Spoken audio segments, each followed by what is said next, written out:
Hey, welcome to or welcome back to my channel, Indieauthor Jill. And today we're doing a monthly wrap up. This month, the month of June, I read 15 books. Most of them were really small, so a lot of them were one day reads. One of them I have already passed on to somebody else. Two of them were Christmas books, and one of them was a DNF, and we'll get to that. The first one, I actually started Secrets of Sunset by Vanessa Woolley at the end of May, but finished it at the beginning of June. This one I really liked. The female main character, Kate, is a journalist, and then Ryan here is a former ranger. I think he was with the military. Anyway, um, but he has left the army and become a ranger on an animal reserve in Africa and in South Africa, and he comes across a female rhino that has been killed with her cub or her baby left orphaned, and so he's um roughly he's pretty well banged up, and Kate comes on the scene and she's actually doing a story on poaching, so the two of them end up having to work together to catch a poacher. And the two of them, uh, it ends up being a bit of a romance, but it's as much an adventure as it is a romance, and I don't I like romance, but I love a romance that has some adventure thrown in, where the two characters come together not just because, oh, he's hot or she's hot. It's, you know, they're being tested by the fire, and they kind of see what each other is made of. And as a result, that's what makes them fall in love with each other, is their mutual respect for one another. Um, Then after that, it was Butterflies at Blue Hour. This was definitely just a cozy romance. Graham is kind of an estranged son. He hasn't been around for several years. Um, Ran off to uh, the city, and Becky has no idea why he left. She's just like going by what the vagaries that the rest of the family is, others are telling her, that he just abandoned his family. And that's not there's more to it than that. And so she's interested in running this tavern, this bar, and but then he comes back after his dad has had a heart attack, and she's like, listen, I have been here with your parents and taken care of things, and I'm not even their kid, and you just up and ran off. So what gives you the right, other than birth, that you can just walk in here and take the bar away? And so, like, there's nothing she can do about it. He is her new boss for the time being. So both of them are kind of at odds, because now Graham, he's just there for the summer, and he's like, I'm just here for the summer. Once dad takes over the place again, whatever. Um, but as they get to know each other and tear down each other's defenses, uh, Graham decides that maybe there's something worth staying for. Um, but it still begs the question of who's running the bar. Um, Next was the crocodile.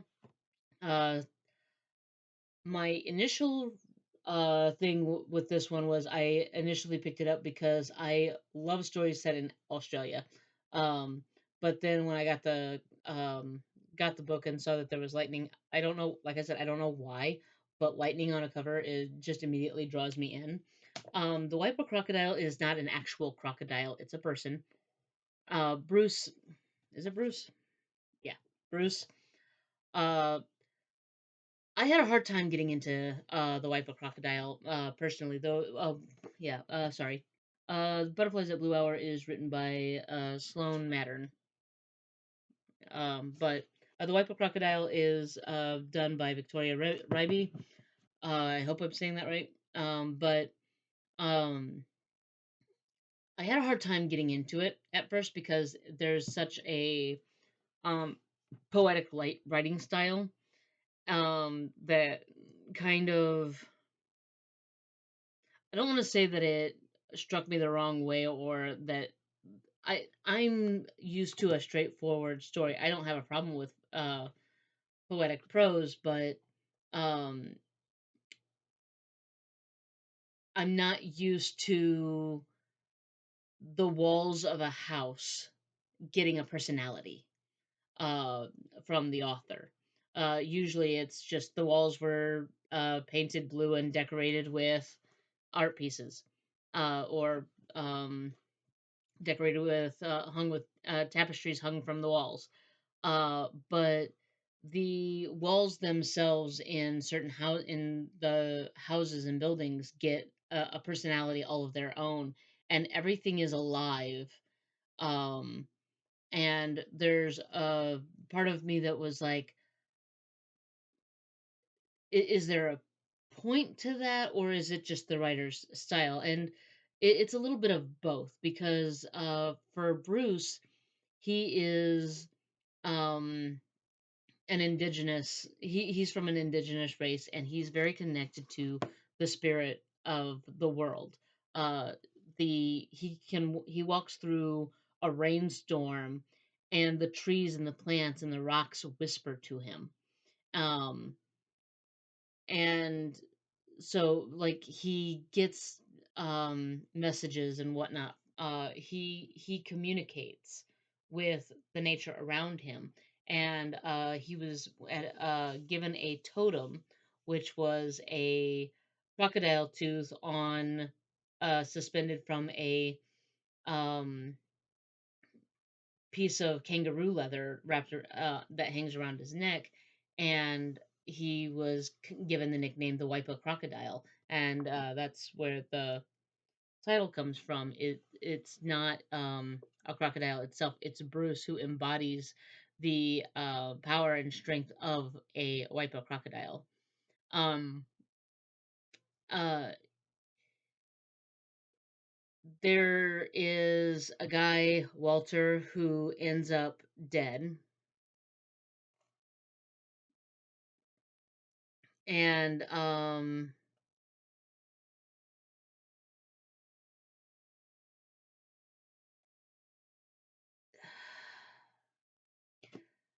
this Walter was a very rich man. He was interested in the building up of the area that he loved so much. People loved him. They liked him quite a bit. Um, but for whatever reason, because I can't really get into it without spoiling anything, because it is a murder mystery thriller. But he ends up dead, and it looks like natural causes, but there's just one little thing that's out of place that nobody else but Phil the cop notices. And it um it doesn't the killing doesn't just stop with Walter either. um so um it's not just about, okay, who killed Walter. It's, what's actually happening here, because um too many coincidences does not a coincidence make. I guess is the best way to describe it. But once I got into it, the poetic prose just kind of, like I said, it was a combination of the writer's style, and uh, it did proper justice to Bruce and his character. Um, but the way that it ends, it feels like it couldn't really end any other way, but at the same time, you just it's just a I don't know. It was an emotional read. Um, so yeah, that's The Wipe of Crocodile by Victoria Raby. Um, the next one was Janet Ray Stevens' book Barrel Blue Time Cop. This one was a lot of fun. Um, this definitely was a contender for favorite of the month because, uh, first of all, I liked it. It's a time travel uh, adventure. Beryl Blue is from our time, and she is thrown back into um, Massachusetts, 1943, when to try and save a um, World War II soldier who doesn't necessarily want to be saved. Like he's more interested in saving her, and there's just this kind of I don't know if it was meant to be Abbott and Costello reference, but the basically ends up being a small running joke of who's on first, um, because she doesn't talk like the other people from 1943, and so uh, he keeps asking her. He decides the way to figure out if she's a spy or not is to ask her who plays first for the Yankees, and she's like, "Well, I wouldn't know that anyway because I'm a Boston Red Sox fan." And why aren't you a Boston Red Sox fan? Because like you're from Boston, and he's like, "How would you know that?" And she's like, "You have a Boston accent." You know, but it's just some of the most ridiculous moments, like even when it looks like they're about to get romantic and he's like looking deep in her eyes and he says, Beryl, who plays first for the Yankees? um and she never answers the question even when she has a chance to you know go do the research and find out. um but I enjoyed that one, as that, like I said, that was a contender for favorite. The next one was a non-fiction, incremental improvements. Um, I almost DNF'd it just because of the very first thing he's talking about, and I get where he's coming from because, like he said, this is by Mike Brodsky, by the way. Um, but it, for the most part, if he had started anywhere else, I probably would have been more inclined to like I wouldn't have DNF. I wouldn't have felt like DNFing it right off the bat. And I, like I said, I almost DNF'd it. I did not, because there were other aspects of the incremental improvements. But what he was talking about is, small little changes make for big changes as you go on. And he's talking about, he starts off with finances and he gives this tired old advice of don't buy your coffee out. And, like yes, I understand that in some cases you can some people are going out like every day or three times a day getting like $10-15 coffees. Yeah, okay, that's a little excessive. um but I mean, to just get a cup of coffee, like I don't know, yeah, it is exactly what he says. It's a very small difference. So like if you're paying $5 for a coffee each morning, that comes up to $25 a week. And over the course of time, that $25 ends up being more and more and more and more that you could be saving instead of spending on coffee. But my take on that is, if you're saving everywhere else, then get yourself a cup of coffee. Shut up. But the other things, I'm glad I didn't DNF it because, like I said in my review video, it does go into other aspects like parenting, business management, exercises, careers, relationships, stress management, addiction, different things like that. Um, I think it would definitely pair well for anybody who is interested in atomic habits. Um, the next one that I liked was that I read, and this is another contender. Lacey Goes to Tokyo by C.H. Lin. Um, I just really I enjoyed the characters. I enjoyed the layers that go into Miss Bell's travel agency. Um, she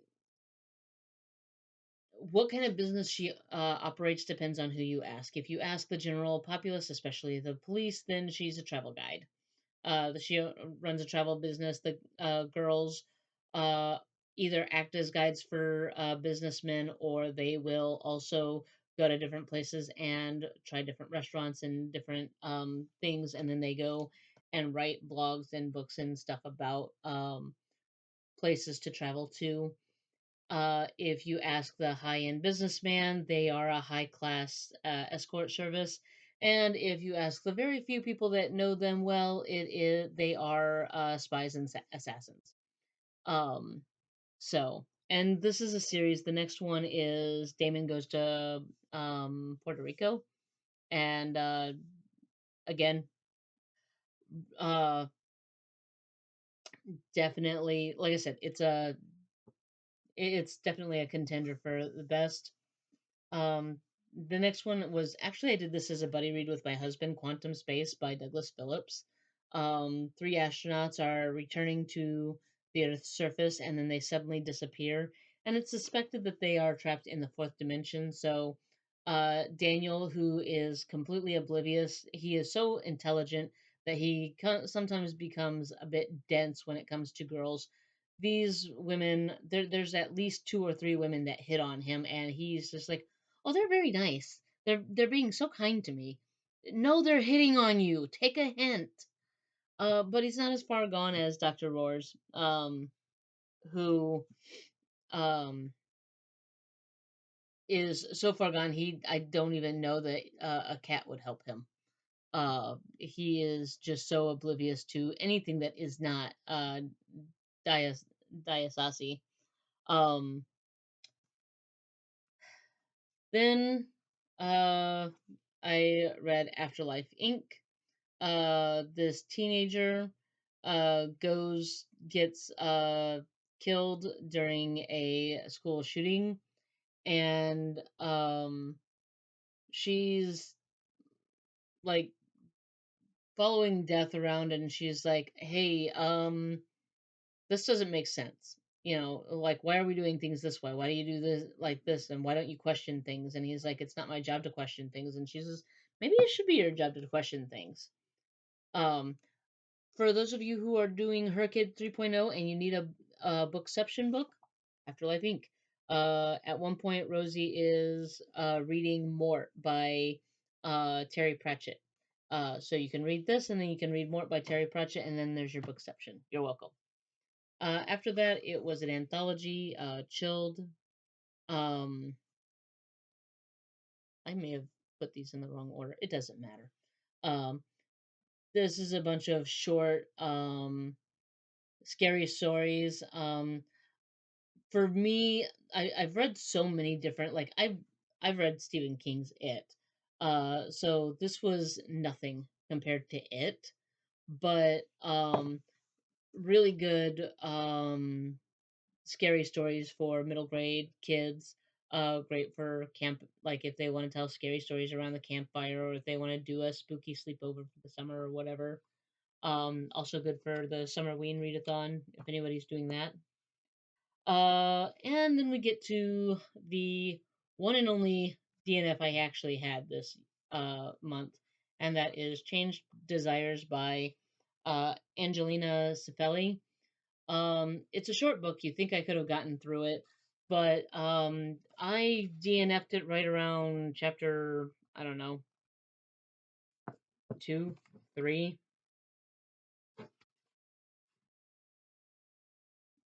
Yeah,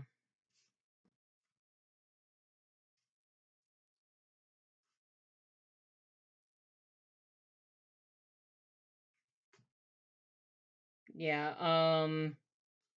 In chapter four, I stopped because at one point Miri and Kenzo are talking. Miri is always been in love with Kenzo's brother Scott, and she comes home for Christmas, and Scott's engaged to another girl, and so she's upset about it, and um, she's talking with Kenzo, and she ends up punching him, and he out loud he calls her a bitch.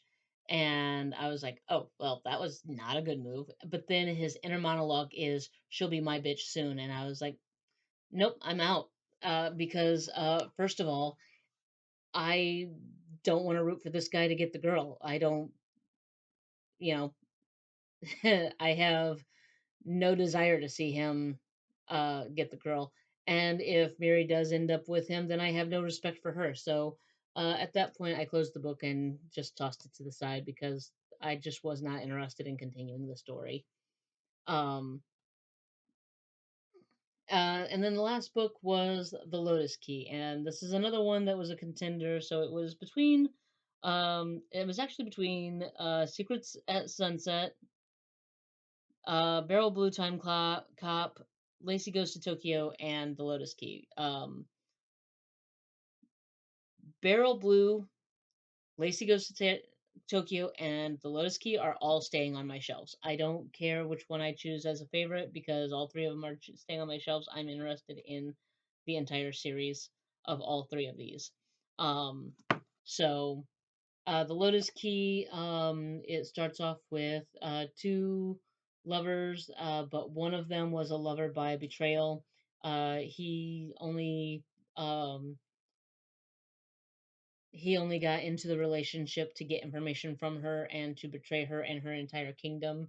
Um, when he realized how bad his own kingdom was, he instantly regretted everything, and like everything just kind of went to pot after that. And he and the princess he had fallen in love with had almost destroyed the world, and the goddess was able to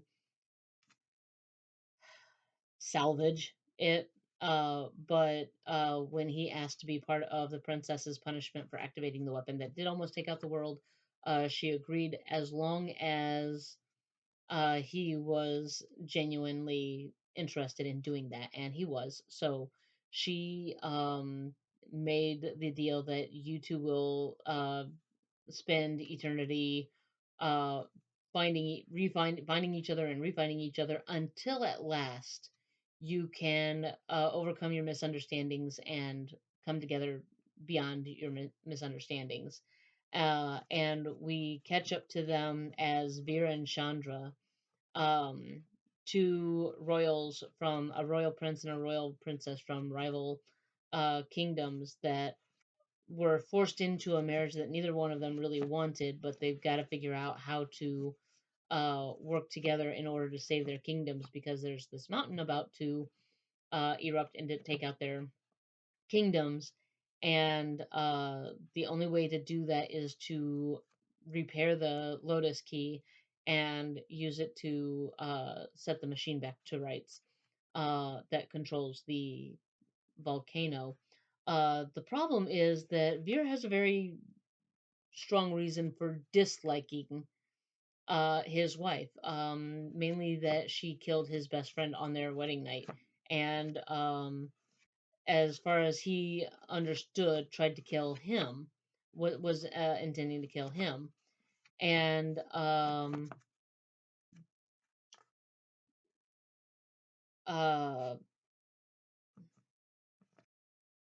he doesn't, for that reason, he doesn't trust her, but she doesn't trust him because she feels like he's forced her hand in the whole situation. Like he has more to do with the ploy than what he makes on to believe. Um, so the like I said, there was another book that I read was Ruth, A Love Born of Loyalty. That was a retelling of the Book of Ruth in from the Holy Bible. That one I passed on to someone else who was interested in reading it. And then the other two, like I said, were Christmas books. But we're not going to talk about those until December. Um, so, um, but yeah, that's the 15 books I read. I think Lacey Goes to Tokyo was my favorite for this month. So we'll put that up with the monthly favorites.